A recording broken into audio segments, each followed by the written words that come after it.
Bonsoir à tous. Donc, nous allons démarrer. Donc, merci de participer à cet apéro labo. Je me présente, je suis Marion Delbouis. Je travaille au service de presse de l'AFM Téléthon et je serai donc la modératrice de l'apéro que nous allons partager ensemble ce soir.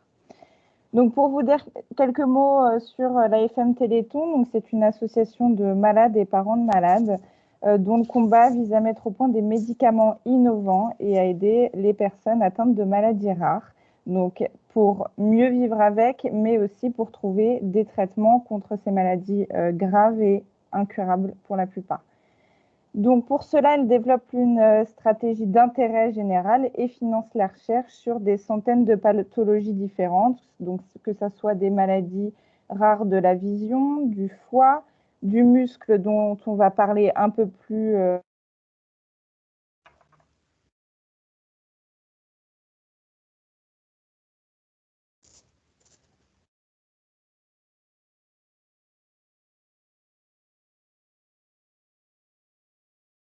Et grâce à votre mobilisation aujourd'hui, donc des premières victoires sur la maladie arrivent et on va en avoir un aperçu avec les travaux d'Alain. Et pour d'autres maladies rares du muscle, des enfants sont traités de par le monde grâce au travail des chercheurs financés donc grâce au Téléthon, grâce à vos dons.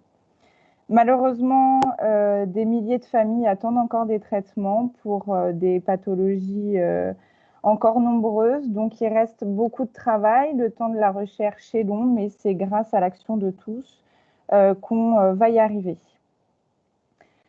Donc, après ces quelques mots, je vais vous donner juste quelques règles pour le déroulement de cet apéro au labo. Donc, je vais vous inviter à couper vos micros durant la session ainsi que vos caméras, s'il vous plaît.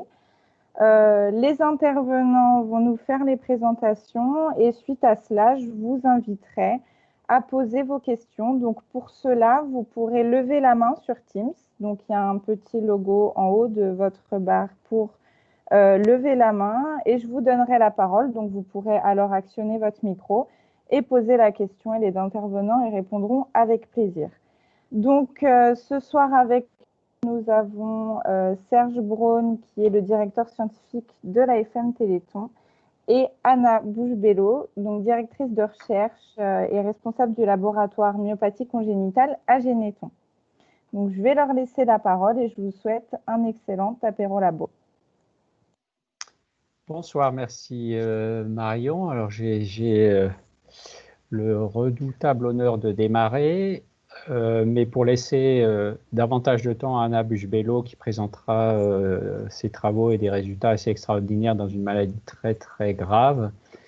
Je vais entamer mon intervention sur quelques mots sur les muscles et l'importance des muscles, et puis ensuite quelques mots sur le principe de la thérapie génique. Alors, j'essaye de faire défiler mes diapos, mais je sais qu'il y a toujours un temps de retard. Et donc là, elles ont du mal à défiler.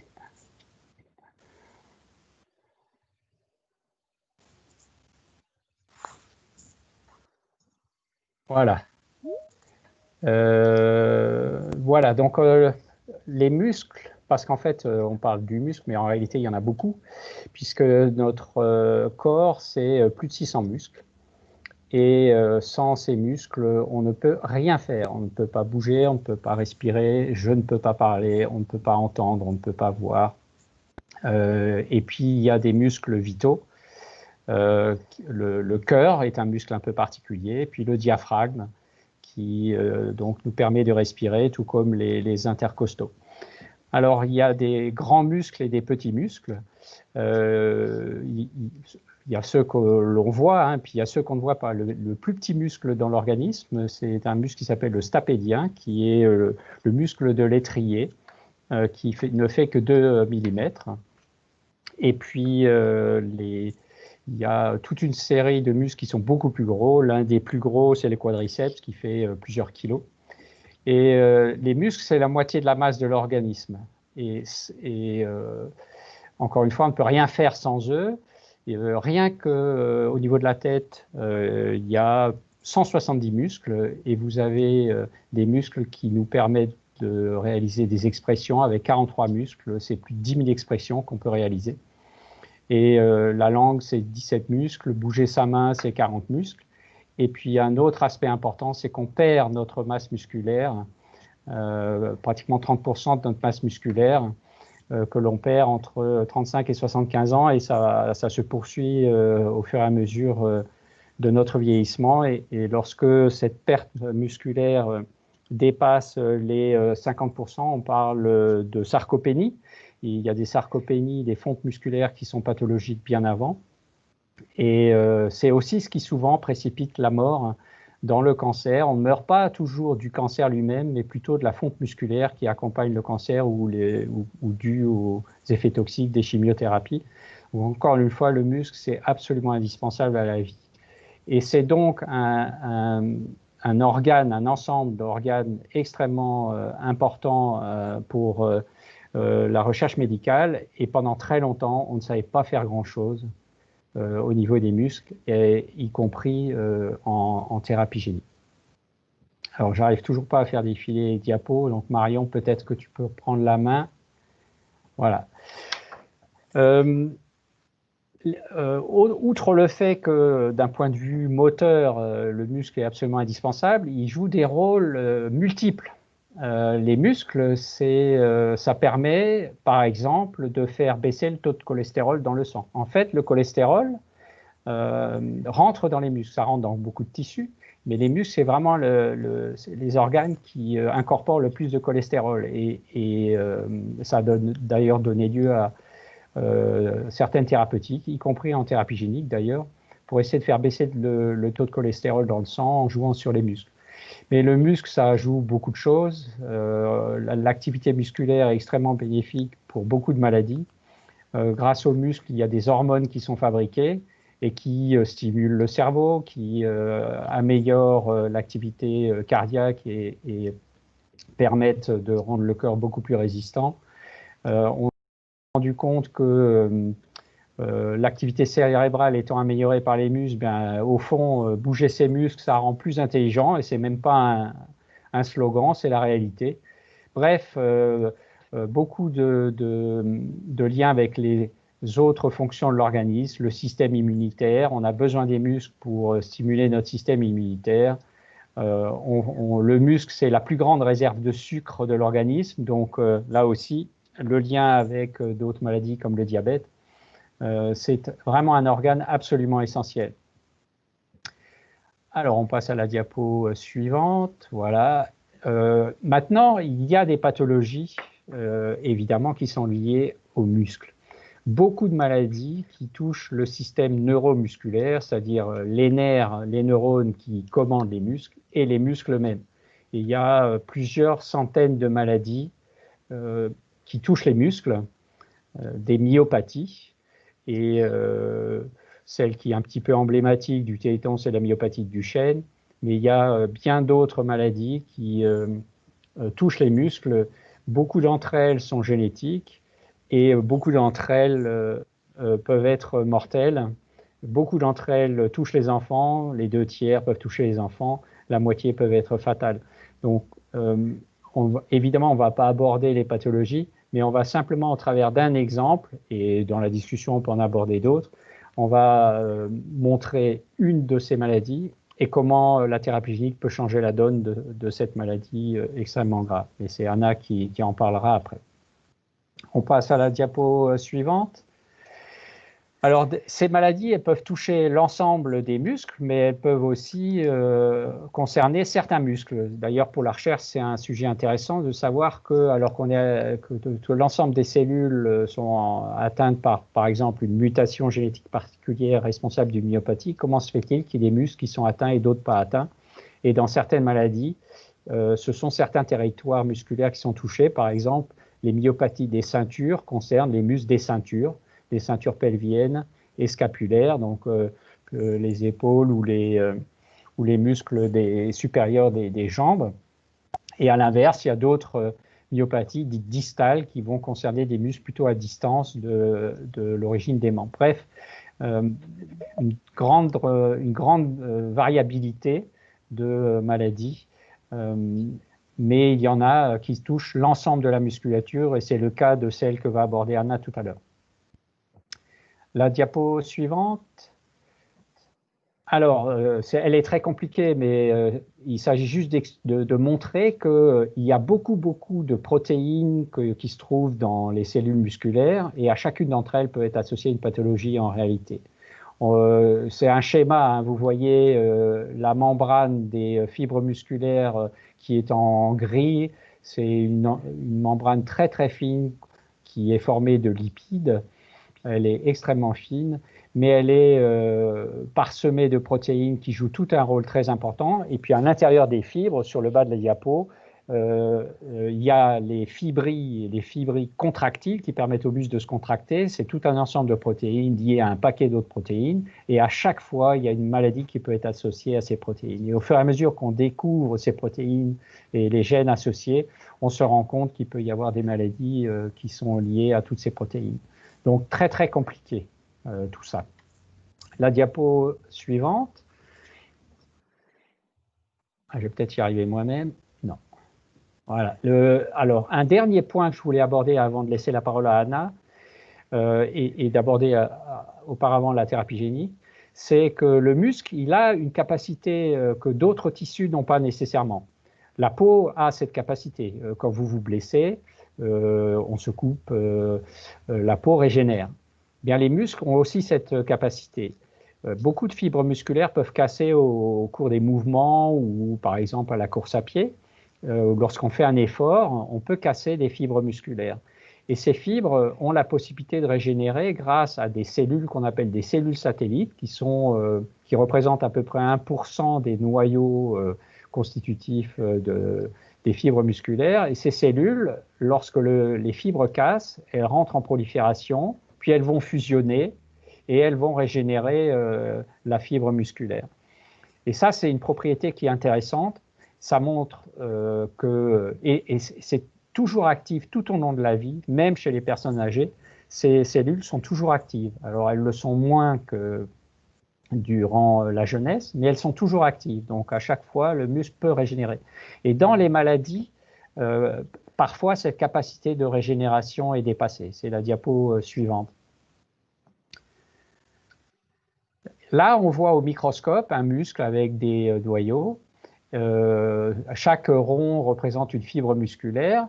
Et en haut à gauche, la diapo du milieu, c'est ce qui se produit par exemple dans la myopathie de Duchenne. Ces fibres sont très fragiles parce que c'est la maladie qui veut ça, et beaucoup de fibres cassent. Il y a de l'inflammation. Alors vous voyez sur la diapo en haut à droite des petits points noirs qui représentent des cellules inflammatoires qui arrivent, mais aussi des cellules satellites qui rentrent en prolifération. Et ça nous amène aux 3 diapos du bas de gauche à droite, où on voit les fibres musculaires qui se reforment et le muscle qui régénère. Et puis de temps en temps, il reste des petits foyers inflammatoires. On le voit, c'est les zones un petit peu bleues sur la photo en bas à droite. Et au cours de l'évolution de la maladie, cette capacité de régénération va être dépassée, épuisée. Malheureusement, plus assez de fibres vont régénérer et ces foyers inflammatoires vont s'agrandir. Le muscle, c'est la diapo suivante, le muscle va être remplacé progressivement par du tissu fibreux et de la graisse. Et on voit à gauche un muscle sain, à droite un muscle malade, ce qui se produit par exemple dans la myopathie de Duchenne ou dans d'autres formes de myopathie. Et malheureusement, ces muscles-là, ils ne sont plus capables de se contracter. Et c'est la paralysie progressive au fur et à mesure que ce processus se déroule. Et ça explique d'ailleurs pourquoi, dans certaines myopathies, comme la myopathie de Duchenne, au début de la vie, les enfants ont une force normale, mais petit à petit, ils vont perdre cette force et ils vont commencer à avoir du mal à marcher, à se tenir debout. Et dans ce type de maladie, c'est le fauteuil roulant, malheureusement, souvent vers 10, 11, 12 ans. Et puis, lorsque ça touche les muscles respiratoires, c'est même la capacité de respirer qui n'est plus possible. Et parfois, dans certaines de ces myopathies, cette impossibilité de respirer, elle se produit très tôt. Et évidemment, elle met en jeu le pronostic vital et elle peut être la cause de beaucoup de mortalité dans ces maladies. Et ne parlons pas des atteintes cardiaques, qui est un autre muscle un peu particulier, qui peut être atteint aussi dans certaines pathologies et qui, évidemment, par définition, c'est un muscle vital. Et s'il est atteint, ça peut être le décès assez rapidement. La diapositive suivante. Alors, on est en train aussi de préparer une fondation. Alors, ça s'appuie sur en particulier l'Institut de biologie qui est à la Pitié-Salpêtrière, qui prend en charge des malades, mais aussi a une unité de recherche INSERM qui travaille sur la biologie du muscle et les pathologies, mais aussi réalise des essais cliniques de thérapie neuromusculaire pour les enfants comme pour les adultes. Et cette fondation a pour vocation à aller au-delà des pathologies neuromusculaires, mais s'intéresser aussi bien aux muscles vieillissants. Et il y a beaucoup de mécanismes communs entre le vieillissement musculaire qu'on observe dans les myopathies, qui est accéléré, et le vieillissement que chacun d'entre nous subit au fur et à mesure de sa vie. Mais aussi aux muscles entraînés, autrement dit aux muscles sportifs, parce qu'évidemment, un sportif qui a des atteintes musculaires, il a besoin de récupérer le plus vite possible et de bien cicatriser ses blessures musculaires. Et la recherche peut amener beaucoup d'avancées, et notamment grâce à ce qui se fait sur les myopathies. Donc cette fondation va être un élément aussi très important dans les années qui viennent, des recherches sur sur le muscle et les maladies liées au muscle. La diapo suivante. Juste un mot sur le principe de la thérapie génique, parce que le principe est simple, la mise en œuvre est très compliquée, mais pour vous donner les clés pour comprendre ce que Anna a réalisé, j'ai besoin d'un tout petit peu d'expliquer la thérapie génique. On va passer à la diapo suivante.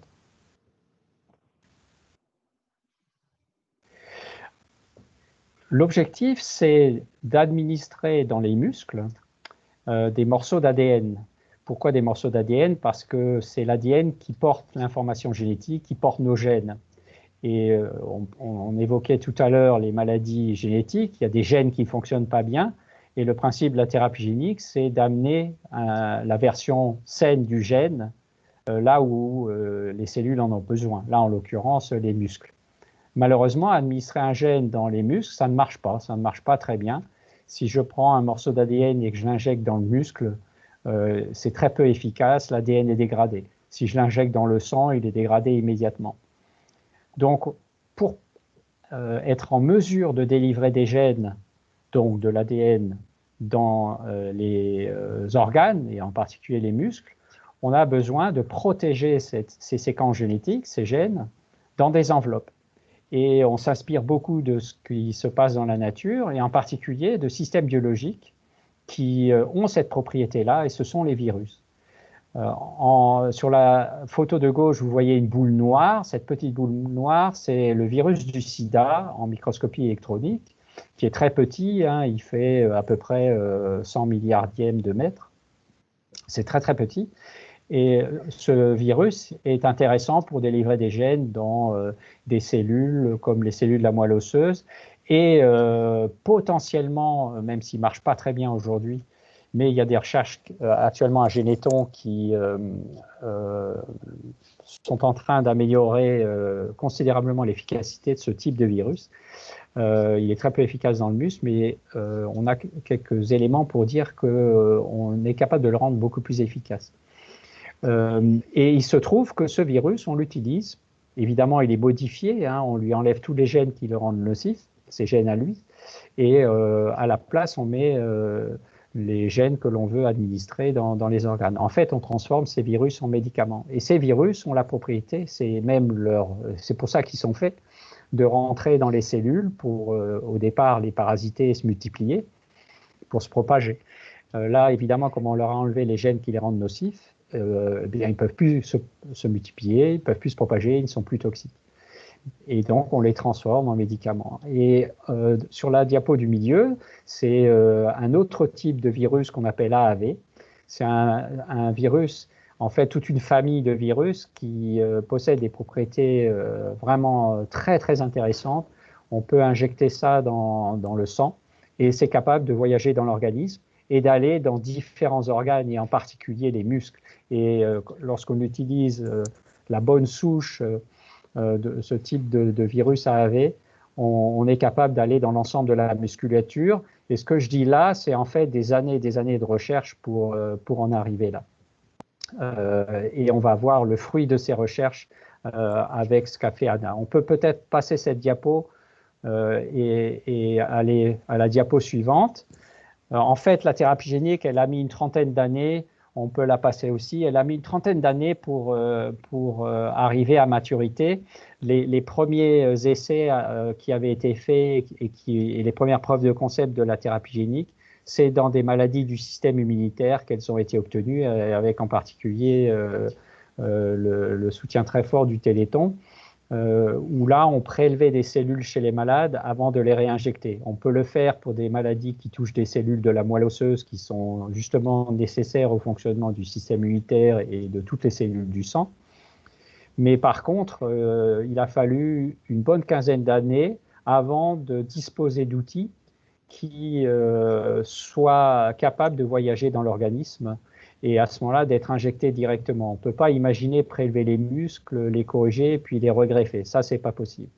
Et donc, l'idéal, c'est de disposer d'un transporteur, on appelle ça un vecteur, donc un virus modifié, qui soit capable, après administration dans le sang, d'aller dans les muscles. Et c'est précisément une grosse partie du travail d'Anna Busch-Bello appliqué à un certain nombre de maladies neuromusculaires. La diapositive suivante, on va passer là-dessus aussi parce que je vois que le temps passe très très vite. Et donc on arrive à la thérapie génique par voie générale. On a eu beaucoup de résultats dans le passé aussi par administration locale, notamment avec des traitements de maladies de l'œil. Mais là, on est aux muscles et donc il faut administrer par voie générale. Et c'est l'objet de ce que va vous présenter Anne maintenant. La diapositive suivante. Je laisse Anne prendre le relais. Et évidemment, elle comme moi, nous serons prêts à répondre à toutes vos questions. Merci Serge. Donc bonsoir, je vais vous parler donc de la myopathie myotubulaire et des travaux que nous avons menés ici à Genneton. Donc d'abord une introduction de la maladie. Donc il s'agit d'une maladie rare qui touche les garçons à la naissance. Donc la prévalence est d'environ 1 sur 50 000 garçons nouveau-nés. Donc vous voyez que c'est extrêmement rare. Donc les garçons à la naissance présentent une faiblesse musculaire généralisée avec une hypotonie et une insuffisance respiratoire, notamment les muscles respiratoires, le diaphragme ne fonctionne pas très bien et ils ont besoin donc d'une assistance respiratoire et la plupart d'entre eux ont besoin d'une trachéostomie pour pouvoir survivre. Le pronostic, comme vous voyez là, est extrêmement sévère, donc plus de la moitié de ces enfants décèdent avant 2 ans. Le gène a été identifié en 1996. C'est un gène qui s'appelle MTM1. Il est localisé sur le chromosome X, comme vous voyez là. Donc, c'est un gène qui a été identifié ici en France, à Strasbourg, à l'IJBMC, comme vous voyez là les images. Donc, en fait, il a été identifié dans le laboratoire de Jean-Louis Mandel avec d'autres collaborateurs. Donc, des mutations dans ce gène MTM1 conduit à une absence ou une réduction de la protéine. Donc, ce sont des mutations avec une perte de fonction.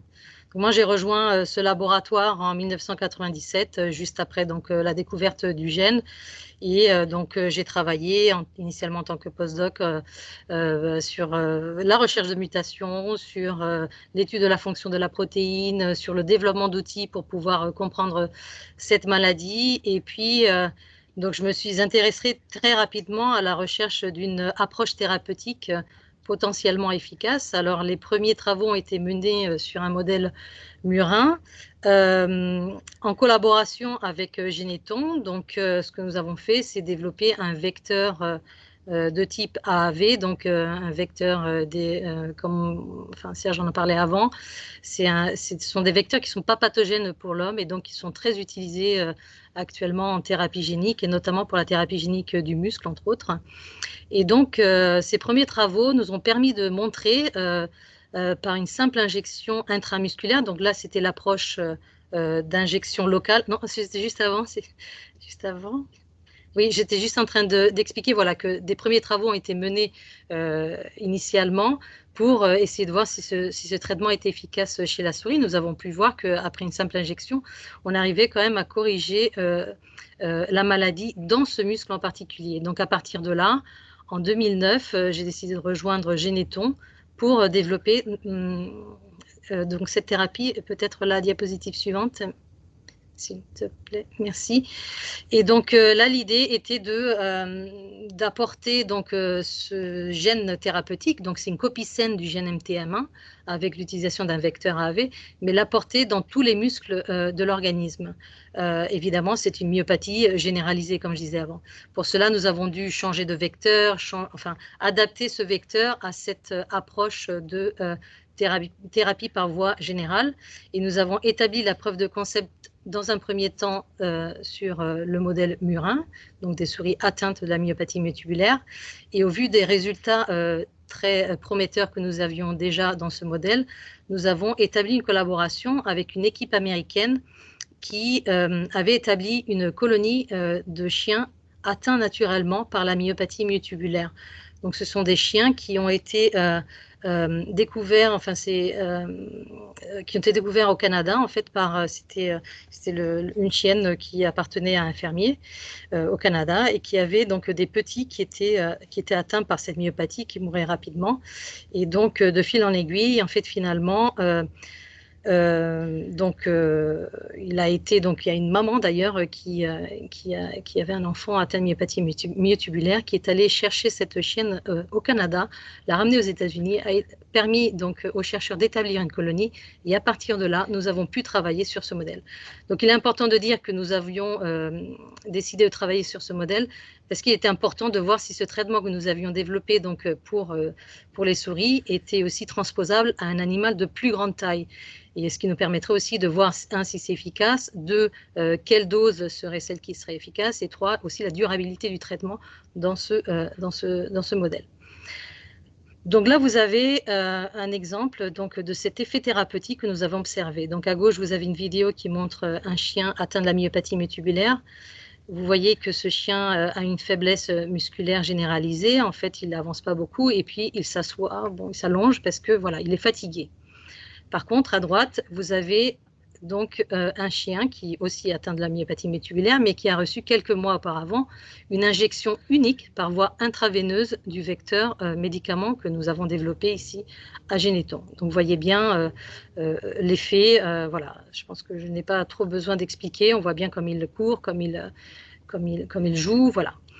Donc, ce sont des résultats qui étaient extrêmement importants pour pouvoir poursuivre le développement de ce traitement et arriver à l'homme. Vous avez donc ici l'aspect d'un muscle, d'une biopsie de muscle de ces chiens traités. Donc, vous pouvez comparer à gauche l'aspect, donc ces espèces de ronds, ce sont des fibres musculaires coupées en transversale. Vous voyez, chez le chien malade, ces fibres musculaires sont différentes, sont beaucoup plus petites, avec des colorations, quand on regarde au microscope, qui sont différentes. On voit bien la coloration qui n'est pas homogène. Par contre, après le traitement, on observe donc que les fibres musculaires ont un aspect tout à fait normal.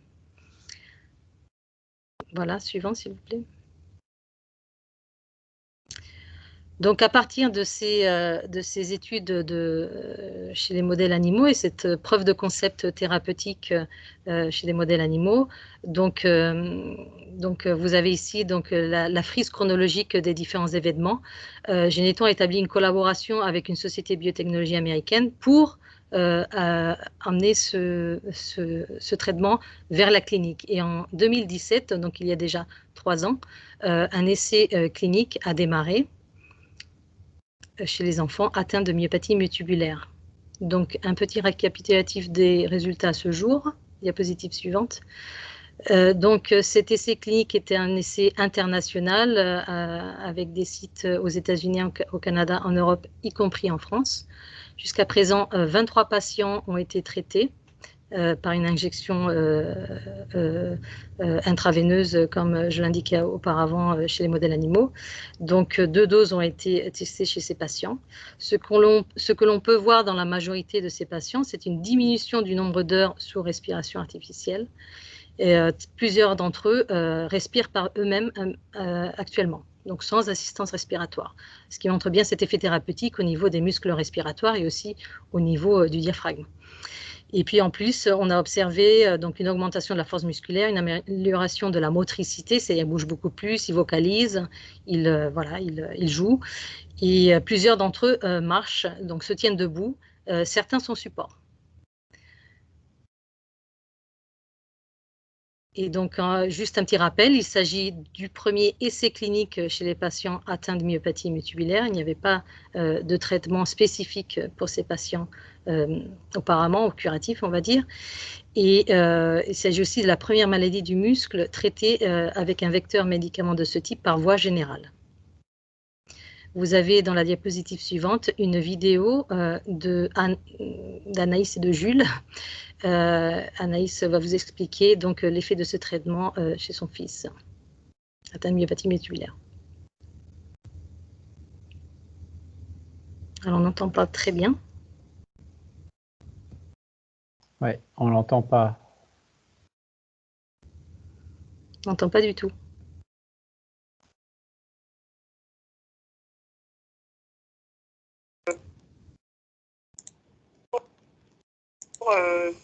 De tous les jours. C'était habituel pour nous. On savait ce qui se passait, hein, mais finalement, ça n'a pas généré vraiment grand-chose chez nous parce que je pense qu'on a tellement attendu que quand on y a vraiment été, on n'a pas vraiment réalisé.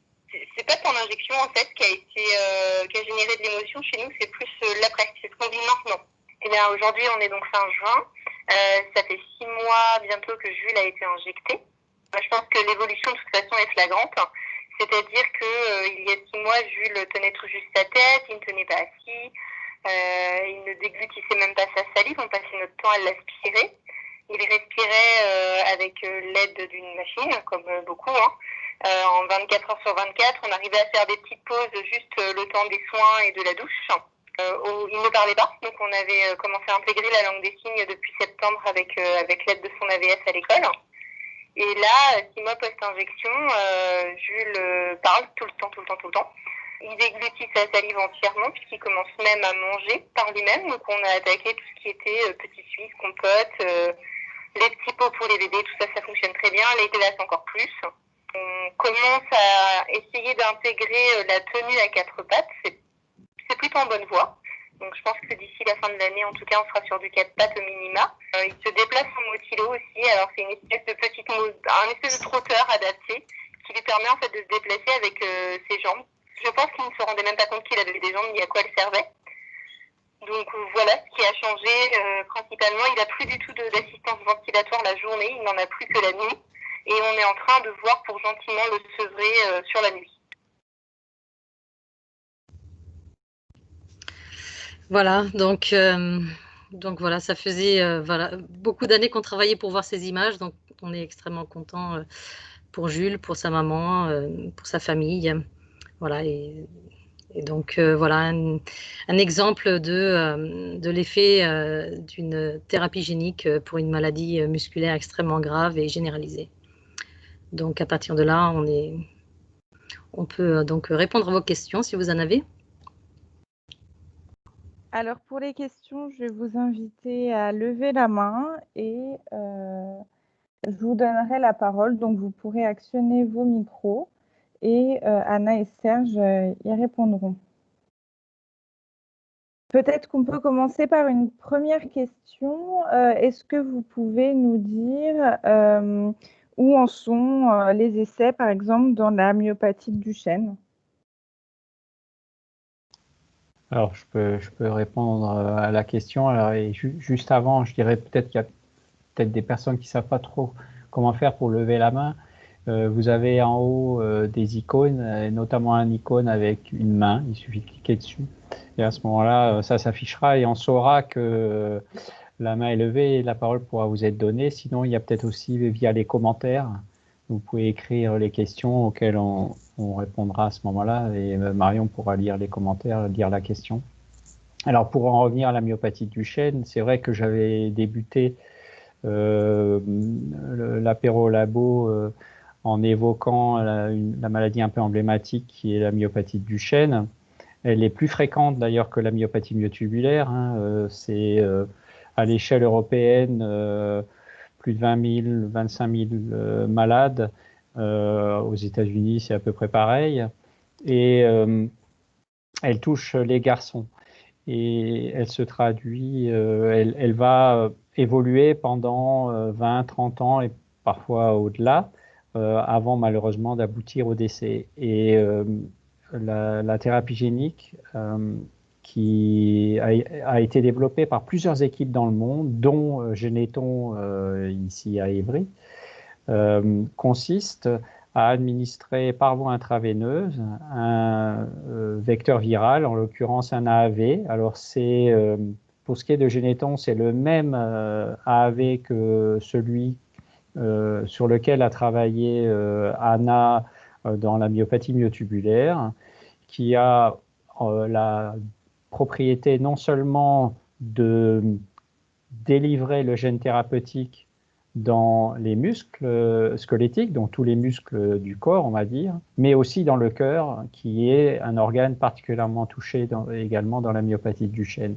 Et grâce à cet outil, et au fond, grâce aux travaux pionniers de Anna sur la AV8, a été développé un vecteur viral portant cette fois une version thérapeutique du gène responsable de la myopathie du chêne et qui a passé tout le cap de la recherche du plus petit animal jusqu'au gros animal avant de pouvoir être autorisé à être administré à des enfants, à des êtres humains.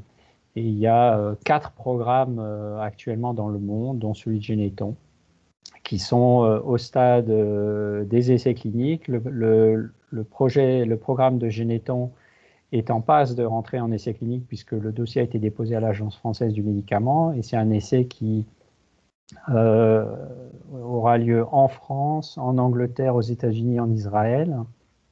Et on espère que d'ici 2024-2025, ce produit pourra être mis à disposition de tous les malades. C'est l'objectif. Et il a un effet d'amélioration, on le voit dans les modèles, mais on le voit aussi dans les essais qui ont déjà démarré avec des vecteurs un peu du même type, en particulier aux États-Unis et en Europe. Il y a, dès lors qu'on l'administre assez tôt, parce que c'est une maladie qui conduit à une dégénérescence progressive des muscles. Dans le cas de la myopathie myotubulaire, on peut peut-être intervenir plus tard. D'ailleurs, Anna, ça sera peut-être un sujet que tu pourras discuter, ça. Et donc, dès lors qu'on administre pour la myopathie du chêne assez tôt ce vecteur, on peut préserver, on espère préserver la marche, évidemment les muscles vitaux, les muscles respiratoires, les muscles des mains qui sont très importants dans la vie quotidienne, et obtenir des résultats qui rappellent ceux qui sont obtenus dans la myopathie myotubulaire. Et donc, c'est une série de produits qui avance bien maintenant. Ça a mis du temps à arriver à maturité. Il a fallu beaucoup apprendre du potentiel de la thérapie génique, mettre au point les vecteurs, être capable d'en produire en grande quantité. Ça, c'est un sujet aussi très important. Comment les produire en très grande quantité. Un sujet qu'on pourra éventuellement discuter aussi après. Mais maintenant, c'est prêt pour les maladies du muscle, on le voit, et ça n'est que le début d'une série de beaucoup de programmes qui vont rentrer en essai clinique maintenant.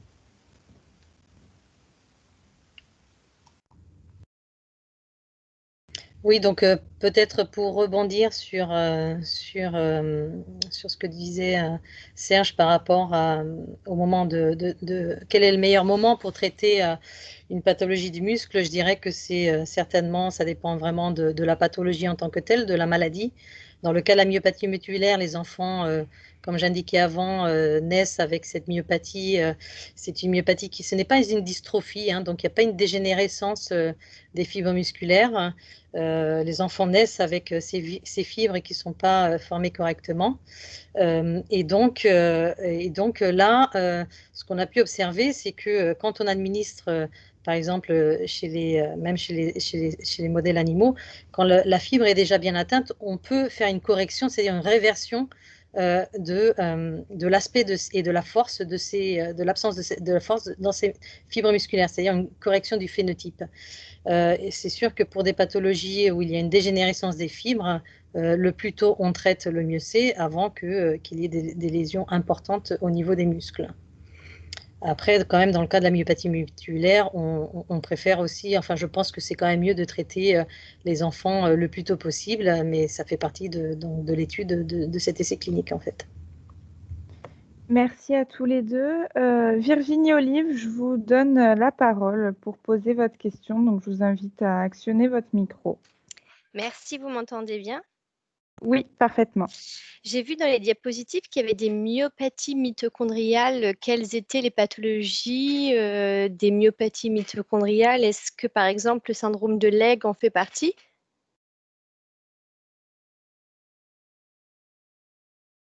Alors, oui, des myopathies mitochondriales, il y en a beaucoup. Les maladies mitochondriales, en général, il y en a énormément. Il y a plusieurs centaines de maladies de ce type. Alors, la mitochondrie, peut-être pour expliquer, c'est l'organe énergétique de la cellule.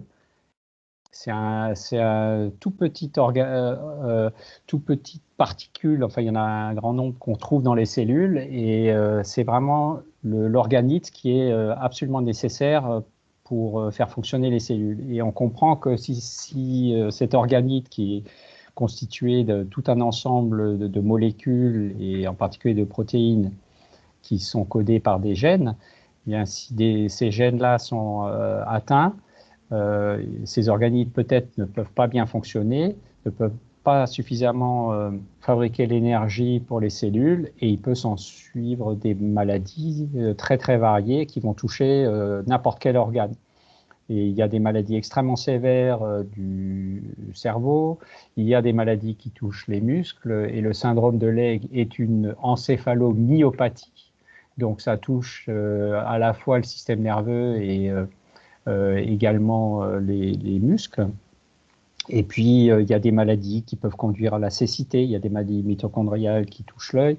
Et au fond, ce sont aussi des maladies modèles dans le sens où ce qu'on apprend sur ces maladies vont servir à bien d'autres affections. Parce que dès lors qu'un tissu est malade, en fait, il a du mal à fabriquer de son énergie.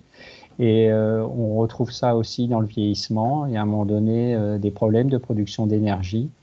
Et il n'y a pas une maladie qui ne passe pas à un moment donné par une souffrance cellulaire et un problème mitochondrial. Donc le syndrome de Legg, c'est une maladie qui peut nous apprendre énormément de choses pour bien d'autres affections, et comme c'est le cas d'autres maladies mitochondriales. Et est-ce que ce syndrome de Legg, c'est une dégénérescence des fibres musculaires ou bien c'est juste une perte d'énergie et qu'on peut restaurer via la thérapie génique, justement?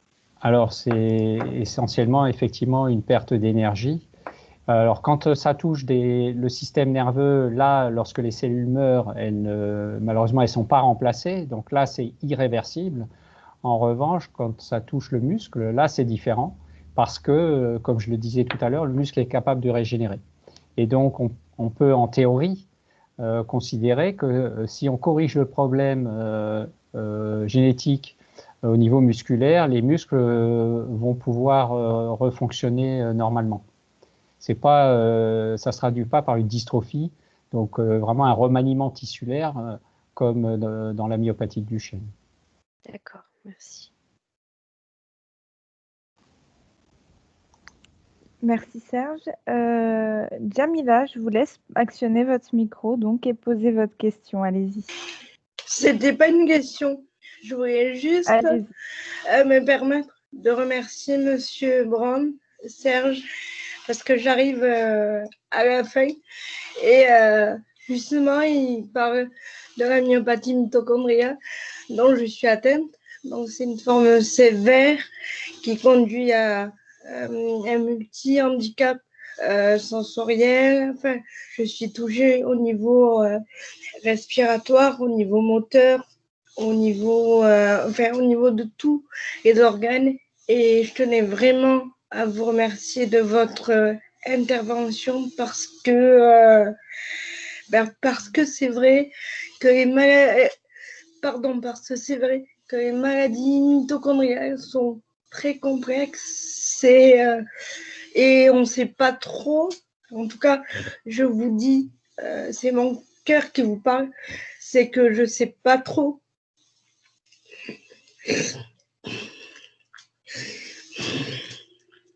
Et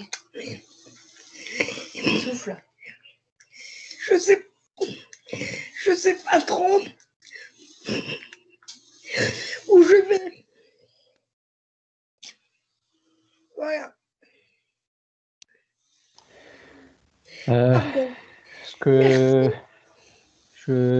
Jamila, ce que vous nous dites, c'est le moteur qui nous anime tous les jours.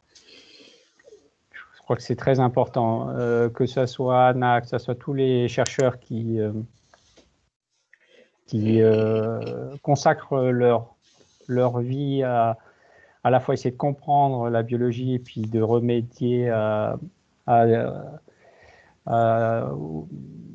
aux erreurs de la nature. C'est les erreurs que la nature, malheureusement, tous les jours fait. La nature n'est pas toujours bien faite. Et on essaye de corriger ces erreurs. Et ce que vous nous dites, c'est notre moteur. Alors, je vais peut-être juste évoquer très indirectement ce que la thérapie génique peut faire dans le cadre des maladies mitochondriales et qui touchent les muscles. Mais c'est parti au départ d'une neuropathie qui s'appelle la neuropathie optique de Leber, qui touche le nerf optique, ce qui n'a rien à voir avec le muscle, sauf que c'est une maladie mitochondriale. Et c'est des travaux qui ont été menés à l'Institut de la Vision, qu'on avait soutenu pendant beaucoup d'années. On a vraiment porté ce programme et qui a abouti à la création d'une start-up. Cette start-up, elle s'appelle GeneSight. C'est une société française avec des fonds de BPI France et puis d'investisseurs, mais aussi de l'AFM au travers de BPI France. Et ces travaux montrent qu'on peut, par thérapie génique, délivrer un gène, et même si on a du mal à faire entrer ce gène dans la mitochondrie, et ce n'est pas toujours là qu'il faut amener le gène, c'est souvent dans le noyau, il n'y a pas de mitochondrie dans le noyau, mais c'est pour faire en sorte que ce gène fonctionne. L'innovation qui a été apportée dans ce travail, c'est que la protéine, elle est fabriquée au voisinage de la mitochondrie, la protéine manquante, et puis elle rentre dans la mitochondrie. Et à partir de cette innovation, on envisage maintenant de l'appliquer à d'autres maladies mitochondriales et pas des maladies du nerf optique et potentiellement des maladies qui touchent les muscles. Il y a aussi un autre programme, mais qui n'est pas de la thérapie génique, mais je l'évoque quand même aussi parce que vous êtes là. On a tout un programme qui, depuis plusieurs années maintenant, qui vise à identifier des molécules. Donc là, c'est plutôt de la pharmacologie classique, mais des molécules notamment qui ont déjà qui sont déjà appliquées en médecine humaine, donc il serait plus facile après de mettre à disposition des malades, moyennant un essai assez rapide. Et dans des modèles de maladies mitochondriales, dans des levures. Parce que la levure, paradoxalement, comme la levure de bière, ou la levure de boulanger, Saccharomyces cerevisiae, la levure de boulanger, c'est un modèle intéressant pour les maladies mitochondriales parce qu'elle a des mitochondries qui sont très proches des mitochondries humaines. Et on peut très facilement passer en revue des milliers et des milliers de molécules pour voir si elles peuvent corriger des modifications génétiques qui conduisent à des maladies mitochondriales dans la levure. Et ensuite, de tester ça chez des souris ou des modèles animaux qui rappellent la maladie humaine, et ensuite, éventuellement, d'être appliqué très rapidement dans le cadre d'essais cliniques chez des malades. Et il sort un certain nombre de candidats, de molécules candidates pour des maladies mitochondriales. Je pense en particulier l'une d'entre elles qui s'appelle MELAS et qui touche aussi les muscles. Et on espère assez rapidement maintenant rentrer en essais cliniques parce que on est passé dans la deuxième phase de ce programme de recherche. Vous voyez, ça va dans beaucoup de directions et ça passe par parfois des maladies qui n'ont rien à voir, comme la neuropathie optique de Leber, ou des systèmes biologiques qui sont très éloignés de nous, mais au fond pas si éloignés que ça, comme la levure de boulanger. Ça, c'est un peu aussi la beauté de la recherche, c'est que ça peut venir d'un peu partout. Et est-ce que vous savez s'il y a un candidat pour l'aigle? Alors, syndrome de Legg, je n'ai pas tout en tête, hein, mais je sais qu'il y a des essais cliniques dans le syndrome de Legg, plutôt des essais pharmacologiques, à ma connaissance, pas en thérapie génique, mais c'est quelque chose que je peux vérifier facilement avant la fin de notre apéro labo. Et je vais essayer de le trouver pour vous. Super, merci. En tout cas, merci pour vos mots et ça redonne espoir. Merci, monsieur.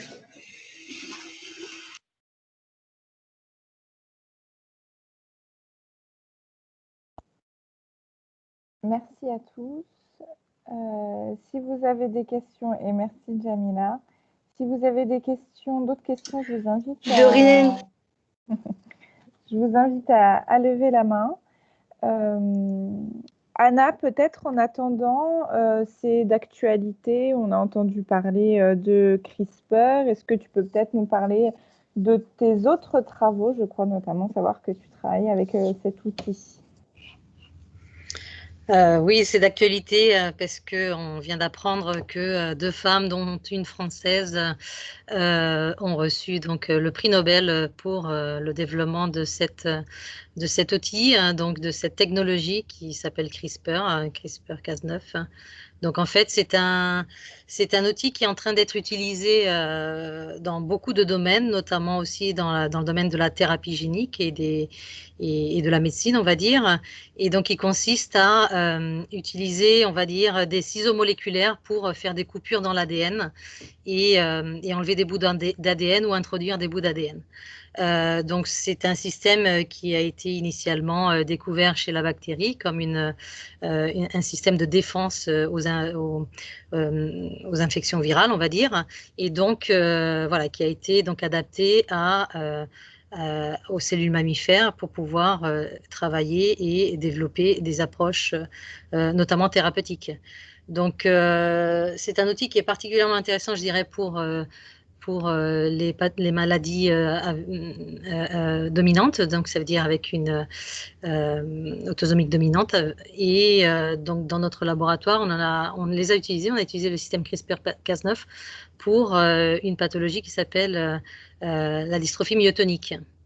Donc voilà, pour rappel, la dystrophie myotonique est une maladie qui est due à la présence d'une expansion, d'une répétition de CTG, donc ces 3 nucléotides qui se retrouvent dans le gène et qui, quand il y en a en trop, ça provoque la maladie. Donc l'idée était d'essayer d'enlever ce bout d'ADN dans le génome, c'est-à-dire dans les cellules, pour corriger la maladie. Donc on a utilisé ça, on a fait donc des essais chez des modèles murins aussi, chez un modèle murin de la dystrophie myotonique, et on a pu observer qu'on est effectivement capable d'enlever ce bout d'ADN qui est pathologique, donc dans les cellules des fibres musculaires, et améliorer donc le phénotype dans ces cellules musculaires. Je ne sais pas si je suis très claire, mais grosso modo, c'est un outil qui est extrêmement utilisé actuellement dans différents domaines et qui est en train d'être exploité aussi pour les pathologies musculaires, mais pas que musculaires, aussi système nerveux et autres. Donc, c'est extrêmement utile. Il y a beaucoup de développement technologique autour de cette approche pour le rendre plus précis. Et voilà, donc c'est pour ça que je pense que ce prix Nobel a été donné et bien mérité, je dirais. Merci Anna. Alors j'ai la réponse à la question sur les essais dans le syndrome de Leigh. Donc il y a 2 essais de molécules. L'une qui est la vatiquinone, une sorte d'antioxydant en fait, qui est en cours d'essai clinique. Et puis un autre essai sont des nanoparticules d'un produit qui est bien connu, qui est le sirolimus, qui est un produit qui était plutôt utilisé comme un immunosuppresseur, mais qui a des effets multiples. Il y a eu un 3e essai, mais qui remonte maintenant à 5 ans, et comme il ne s'est pas poursuivi, peut-être que cette molécule n'a pas été poursuivie. Elle a un nom barbare qui s'appelle KH176, c'est un antioxydant particulier. Mais en tout cas, j'ai trouvé 2 essais en cours. C'est pas de la thérapie génique, c'est des molécules pharmacologiques qui sont là pour soutenir l'activité de la mitochondrie. Mais pour ce qui est de la thérapie génique, je pense que ça va venir à terme. On espère bien que des équipes viendront nous déposer des projets, et peut-être qu'un jour on ira, nous, directement du côté de Geneto en particulier, sur le terrain des maladies mitochondriales, parce qu'il y a maintenant des vecteurs et des moyens pour faire exprimer des protéines au niveau des mitochondries. Donc ça, je pense qu'à terme ça viendra, mais là je ne peux pas donner évidemment d'échéance, c'est encore un peu tôt. Merci beaucoup.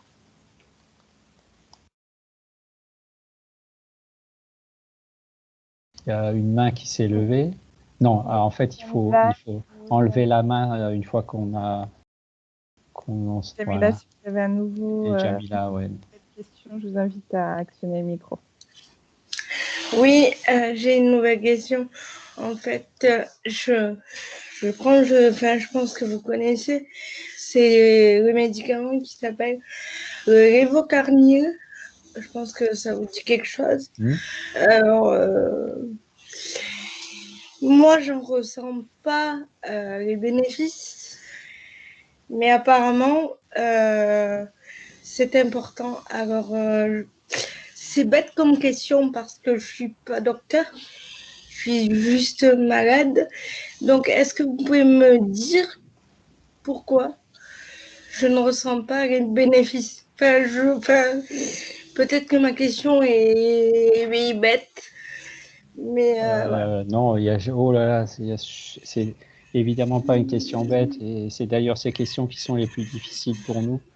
Le lévocarnite, c'est la carnitine, c'est la L-carnitine, donc c'est un produit. Au départ, c'était plutôt vu comme un complément alimentaire, mais qui intervient aussi dans la fabrication d'énergie par la cellule. Donc c'est pour ça qu'il a été proposé. Après, comme pour tout médicament, il y a des personnes qui répondent plus ou moins, ou qui vont soit s'améliorer, soit stabiliser, soit se dégrader moins vite. Évidemment, je peux pas répondre précisément à votre question. Est-ce que vous répondez pas du tout, ou est-ce que ça serait différent si vous n'en preniez pas? Ça, je ne peux pas répondre. Alors, ce que je peux vous dire, c'est que parfois, il y a des jours, je suis moins fatiguée. Mais alors, quand même, il y a des jours, quand je prends ce médicament, je suis moins fatiguée. Mais il y a d'autres jours, quand je prends ce médicament, je suis à la ramasse, quoi. Voilà, donc, je sais pas. En tout cas, certainement pas un produit qu'il faut abandonner parce que c'est pas toxique. Hein, ça, c'est très important aussi. Il ne s'agit pas de se faire plus de mal que de bien. Non. Mais là, en l'occurrence, la carnitine, c'est quelque chose qui est très, très bien toléré. Quoi. Voilà, c'était juste ça. Merci. Merci, Jamila. Est-ce qu'il y a d'autres questions?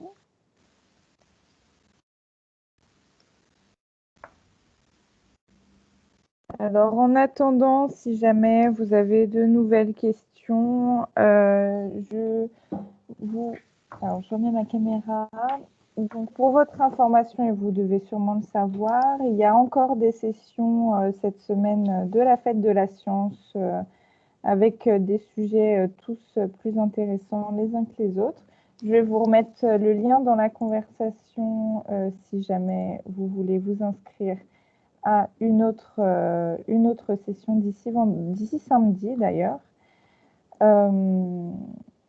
Et si vous n'avez plus de questions, non, ça n'a pas l'air.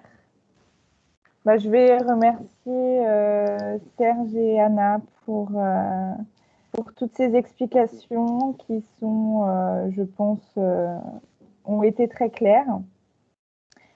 Et donc, n'hésitez pas, hein, si vous avez une petite dernière question, ils sont là pour y répondre. Et donc, en attendant, je voulais également vous remercier, vous tous participants à cette session, pour avoir été présents et puis aussi curieux de nos sujets. Et donc, pour le petit clin d'œil, le Téléthon aura lieu les 4 et 5 décembre. Et si vous voulez avoir plus d'informations sur ce dont vous ont parlé Serge et Anna, sur les autres projets en cours dans nos laboratoires ou qui concernent plutôt aussi l'accompagnement des malades, je vous invite à vous rendre sur le site afm-téléthon.fr. Vous avez toutes les informations qu'il vous faut. Donc, si pas d'autres questions. Bonsoir. Oui.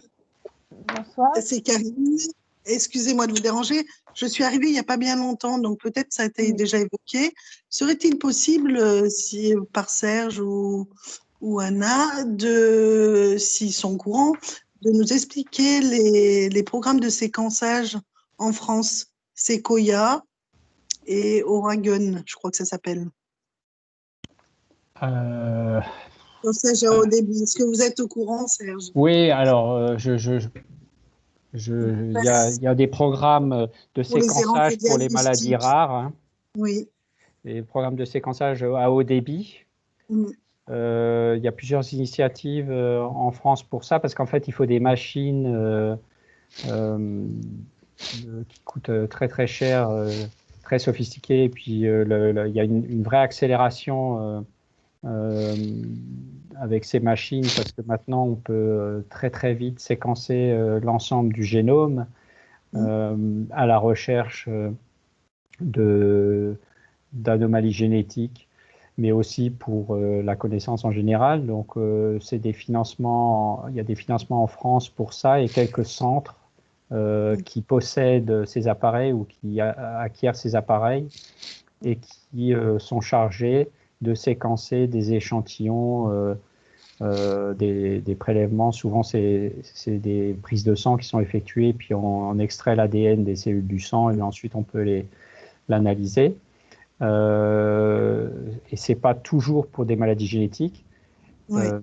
Et il y a un certain nombre de séquençages qui sont faits dans le cadre de maladies génétiques. Il y a aussi des centres dédiés aux maladies rares, comme à Marseille, par exemple, où il y a des travaux de séquençage au débit, à Necker également. D'accord. Et voilà, c'est tout ce que je peux vous dire là à ce stade. Je ne sais pas exactement combien de maladies rares sont concernées, mais ça c'est pareil, on peut essayer de trouver l'information. Oui, non, mais ça je l'ai trouvé mes médecins qui me suivent, mais je voulais savoir si vous en saviez plus que moi. Voilà. Oui, parce qu'en fait, parce que moi, je suis dans un programme européen depuis l'année dernière qui est bloqué sur 5 ans pour une errance de diagnostic de 37 ans. De 37 ans. Et donc, c'est compliqué. Et voilà, donc j'ai appris hier par Dr Stokovic qu'il y avait des programmes en France que je savais plus ou moins par l'AFM par rapport à l'errance de diagnostic. Oui. Mais ce qu'il y a au départ, quand on a lu les listes de maladies traitées sur ces centres, il n'y avait pas les myopathies, quoi. Mais là, apparemment, ça doit s'ouvrir. Puis certains centres ne doivent pas avoir les mêmes listes de maladies. Alors, en fait, ce que je peux dire par rapport aux myopathies, c'est que grosso modo, on connaît 75% à peu près des gènes responsables de myopathie. Et dès lors qu'on connaît le gène, on n'a pas besoin de séquencer le génome entier. Il y a des tests très rapides et beaucoup plus simples qui peuvent être effectués. Mais effectivement, il reste toujours... C'est qu'un gène sur 2 de découvert. Voilà, donc en fait, on en connaît 75%. Simplement, il existe parfois, alors qu'on sait que c'est le gène bien précis qui est concerné, on n'arrive pas à distinguer la mutation et donc ça peut demander un séquençage plus précis. Et puis quand on ne connaît pas l'origine génétique, à ce moment-là, on séquence le génome entier. Alors, séquencer le génome entier, c'est pas tout à fait vrai, c'est-à-dire que le génome, c'est 3 milliards 200 millions de lettres. Et il faut chercher l'aiguille dans une botte de foin, c'est même 2 fois 3,2 milliards de lettres. Et il y a une partie du génome qui est absolument nécessaire pour le fonctionnement du gène, c'est les parties codantes du gène, on appelle ça. Ça, c'est en fait beaucoup moins, on appelle ça les exomes. C'est une partie beaucoup plus petite de l'ensemble de ces lettres. Mais rien que ça, déjà, il faut des machines pour pouvoir séquencer l'ensemble des exons. Et il y a aussi des mutations qui ne sont pas dans les exons, qui sont dans d'autres endroits de l'ADN et qui régulent le fonctionnement des gènes. Et là, ça demande à ce moment-là un séquençage du génome complet, ce qui est plus lourd, mais ce qui de toute façon nécessite ces machines. Mais ça reste toujours rechercher une aiguille dans une botte de foin parce que on a tous des variations génétiques. La plupart d'entre elles, on en a des millions dans notre génome. Certaines elles n'ont aucun impact sur notre biologie. D'autres peuvent déterminer des couleurs de peau différentes, des caractéristiques différentes, mais rien à voir avec la pathologie. Et donc, il faut pouvoir, lorsqu'on voit ces variations, se dire est-ce qu'elle est pathologique ou pas, cette variation. Donc, il faut pouvoir comparer ça de manière stricte et en comparant des génomes de personnes bien portantes, voire de personnes au sein des mêmes familles, avec celui de personnes touchées par la maladie pour essayer de trouver la mutation, la différence génétique qui serait responsable de la maladie. Mais ça reste vraiment très, très difficile et c'est ce qui explique l'errance diagnostique et ce type de programme, Sequoia et autres. D'accord. Ben, je vous remercie, Serge. Oui. Bonne soirée à tous. Merci. Merci. Jamila, vous aviez une nouvelle question, vous levez la main. Je compterai juste en m'adressant à Serge et à Anna en disant que la vie est très dure. La vie est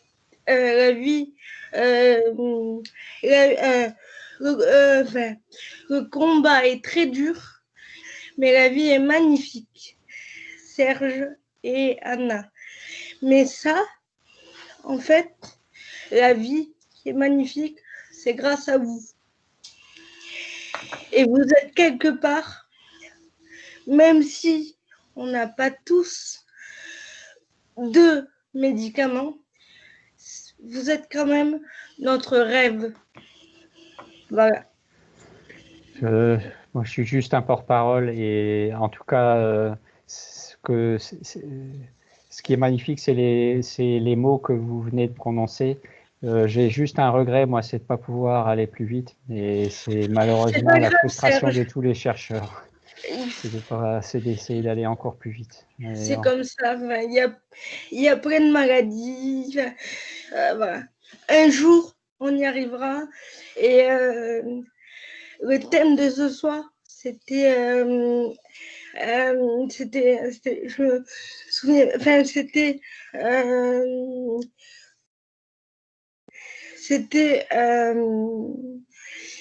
est-ce que quelqu'un peut me Du rêve à la réalité. Du rêve à la réalité. Merci. Alors, ce soir, le thème, c'était du rêve à la réalité. Et bien, ce soir, vous avez été notre rêve pour 1 heure. Vous avez été notre rêve. Donc ça, c'est juste magnifique. Et ça a été notre réalité. Qu'on soit, qu'on ait eu un remède ou pas. Vous avez participé quand même. Merci pour ces mots. Ben, de rien. C'était important de le dire. Anna a consacré 20 ans, un peu plus de sa vie. Elle a rêvé de pouvoir voir un jour le fruit de son travail transformé en application chez des malades. C'est arrivé. Donc on peut. Puis les pionniers de l'AFM, il y a plus de 30 ans, ont inventé le Téléthon et on fait en sorte que toutes ces recherches puissent se faire. On vient de très très très loin. Ils ont rêvé et c'est en train de se transformer en réalité. Et en réalité pour de plus en plus de maladies. Donc c'est inéluctable. Un jour ou l'autre, ces maladies qui sont orphelines, qui n'ont aucun traitement, j'en suis convaincu parce que finalement, on peut en témoigner, Anna comme moi, que des progrès extraordinaires ont été faits pour des maladies qui n'avaient aucun espoir, aucun traitement auquel on ne comprenait rien. Et donc, il n'y a pas de raison que ça puisse pas se produire pour les autres maladies. C'est une question de temps, c'est une question de moyens, c'est une question de beaucoup de choses, mais c'est inéluctable. Ça arrivera. Ce rêve deviendra réalité. Oui. Rendez-vous le 4 et 5 décembre. Oui, on y sera tous. Merci beaucoup. Eh ben, je crois qu'il n'y a pas meilleure conclusion. Hein. C'est ce que j'allais dire. Merci pour la fin. Merci Anna. Merci Serge. Merci tous les participants, malades, familles. Enfin voilà. Je remercie ma maman qui est au cœur aussi de ma. Enfin voilà. Parce qu'elle vit aussi. Je suis directement touchée, mais elle m'accompagne. Donc, c'est important. Voilà. Merci beaucoup, Jamila. Et merci à tous. Merci aux intervenants. Merci à tous les participants. Et donc, on vous donne rendez-vous les 4 et 5 décembre pour le Téléthon 2020 et pour aller encore plus vite vers les traitements. Merci. Merci à vous.